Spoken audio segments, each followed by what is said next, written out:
आकाशवाणी गोरखपुर से प्रादेशिक समाचार।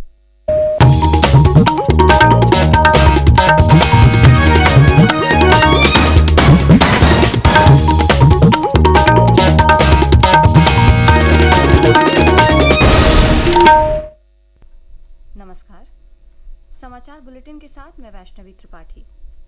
पहले मुख्य समाचार। लोकसभा चुनाव के 7वें और अंतिम चरण के लिए प्रदेश की 13 संसदीय सीटों पर 55.59% हुआ मतदान। चंदौली में सर्वाधिक 60.34 और सलेमपुर में सबसे कम 51.25% मत पड़े। INDII गठबंधन ने कल दिल्ली में की बैठक। कांग्रेस अध्यक्ष मल्लिकार्जुन खड़गे ने गठबंधन के 295 से ज्यादा सीटें जीतने का किया दावा। व्यावसायिक LPG सिलेंडरों की कीमतों में 69 रुपये 50 पैसे की कटौती। विमान ईंधन की कीमत भी 6.5% घटी। और प्रदेश के कई जिलों में तेज हवा के साथ बूंदाबांदी से मौसम हुआ खुशनुमा। अगले 3 दिनों तक गर्मी से राहत की उम्मीद।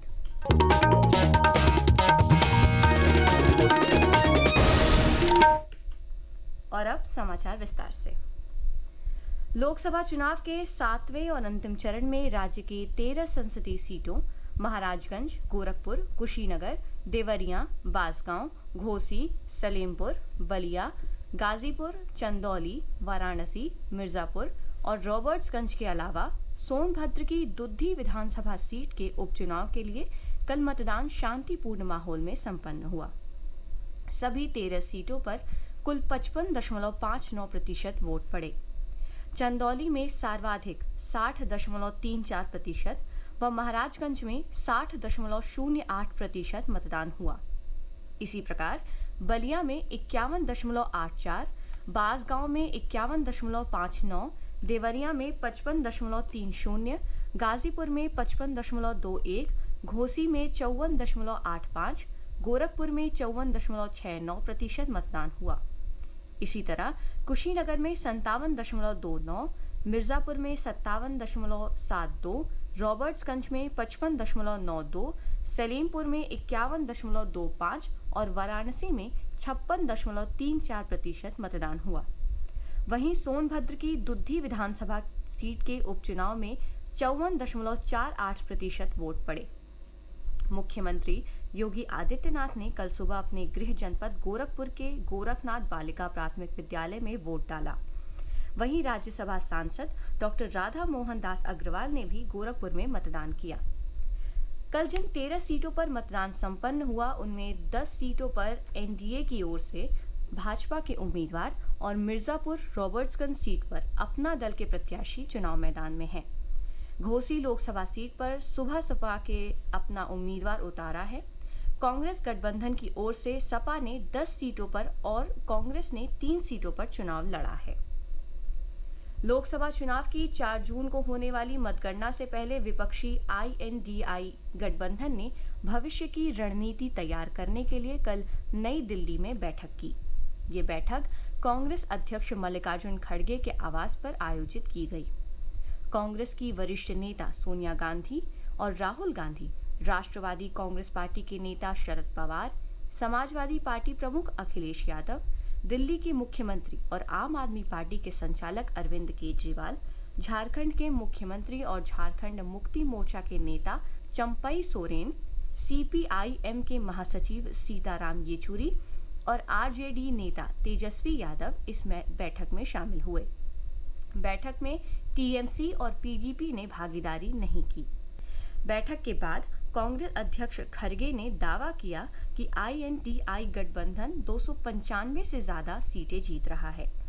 बैठक में सर्वसम्मति से ये निर्णय लिया गया कि गठबंधन के तमाम सदस्य एग्जिट पोल डिबेट में हिस्सा लेंगे। इससे पहले फैसला किया गया था कि कांग्रेस के सदस्य एग्जिट पोल के डिबेट में हिस्सा नहीं लेंगे। बैठक में शामिल हुए सपा प्रमुख अखिलेश यादव ने कहा कि जनता ने इस बार बदलाव का मन बना लिया है और 4 जून को INDI गठबंधन की सरकार ही बनेगी। प्रदेश में भीषण गर्मी के चलते मिर्जापुर में 31 मई को जिला मुख्यालयों से चुनाव ड्यूटी के लिए निकले 7 होमगार्ड समेत 13 लोगों की मौत हो गई। मरने वालों में 7 होमगार्ड के जवानों के अलावा 1 होमगार्ड चपरासी, 3 स्वीपर, 1 स्वास्थ्य कर्मी और 1 चकबंदी विभाग का कर्मचारी शामिल है। चुनाव ड्यूटी के दौरान जान गंवाने वालों के परिजनों को भारत निर्वाचन आयोग के निर्देशानुसार 15-15 लाख रुपए की आर्थिक सहायता प्रदान की जाएगी। ये सभी अंतिम चरण के मतदान के लिए विभिन्न जनपदों से ड्यूटी के लिए मिर्जापुर पहुंचे थे। इनके अलावा 23 होमगार्ड को तबीयत बिगड़ने पर ट्रॉमा सेंटर में भर्ती कराया गया है। घटना की सूचना पर मंडलीय चिकित्सालय पहुंची जिलाधिकारी प्रियंका निरंजन ने भर्ती मरीजों का हाल जाना। जिला प्रशासन के मुताबिक मरने वालों में 2 गोंडा, 2 प्रयागराज, 1 बस्ती और 1 मिर्जापुर के रहने वाले जवान हैं। मां विंध्यवासिनी स्वशासी राजकीय मेडिकल कॉलेज के प्रिंसिपल डॉक्टर R.B. कमल ने बताया कि हीट वेव से ग्रसित कुल 23 लोगों का इलाज चल रहा है। तापमान अधिक होने की वजह से मरीजों का ब्लड प्रेशर और शुगर प्रभावित हो रहा है। तेल विपणन कंपनियों ने व्यावसायिक LPG सिलेंडरों की कीमतों में 69 रुपये 50 पैसे की कटौती की है। इंडियन ऑयल कॉरपोरेशन ने बताया कि दिल्ली में एक व्यावसायिक सिलेंडर का मूल्य 1676 रुपये होगा। ये सिलेंडर अब कोलकाता में 72 रुपये, मुंबई में 69 रुपये 50 पैसे और चेन्नई में 70 रुपये 50 पैसे सस्ते मिलेंगे। इसके अलावा विमान ईंधन की कीमतों में भी 6.5% की कमी की गई है। प्रादेशिक समाचार आप आकाशवाणी गोरखपुर से सुन रहे हैं। ये समाचार बुलेटिन हमारे YouTube channel AIR news Gorakhpur और X हैंडल AIR न्यूज_GKP पर भी उपलब्ध है। मौसम में आए अचानक बदलाव से प्रदेश के कई जिलों में भीषण गर्मी से लोगों को राहत मिली है। अंबेडकर नगर, प्रतापगढ़, गोरखपुर, देवरिया, महाराजगंज आदि जिलों में देर रात तेज हवाओं के साथ बूंदाबांदी हुई। आसमान में अभी भी बादल छाए हुए हैं। अगले 2 दिनों तक मौसम ऐसे ही बने रहने की उम्मीद है। उधर कल दोपहर तक प्रदेश में भीषण गर्मी और लू का सिलसिला जारी रहा। कई जिलों में अधिकतम तापमान 45 डिग्री सेल्सियस के आसपास पहुंच गया है। बीते 24 घंटों में सर्वाधिक तापमान 48.2 डिग्री सेल्सियस कानपुर में रिकॉर्ड किया गया है। मौसम विभाग का पूर्वानुमान है कि अगले 3 दिनों में प्रदेशवासियों को गर्मी से कुछ राहत मिलने की संभावना है। मौसम विभाग के मुताबिक प्रदेश के अलग अलग स्थानों पर अगले 3 दिनों में गरज चमक के साथ बौछार पड़ने की संभावना है। इसके साथ ही 40 से 50 किलोमीटर प्रति घंटे की रफ्तार से तेज हवाएं भी चल सकती हैं। मौसम विभाग के मुताबिक अगले 2 से 3 दिनों में अधिकतम तापमान में 2 से 4 डिग्री की गिरावट आ सकती है। वहीं मुख्यमंत्री योगी आदित्यनाथ ने भीषण गर्मी और लू को देखते हुए राहत कार्यों में और तेजी लाने का निर्देश दिए हैं। उन्होंने कहा कि इसमें लापरवाही बरतने वाले अधिकारियों के विरुद्ध कठोर कार्यवाही की जाएगी।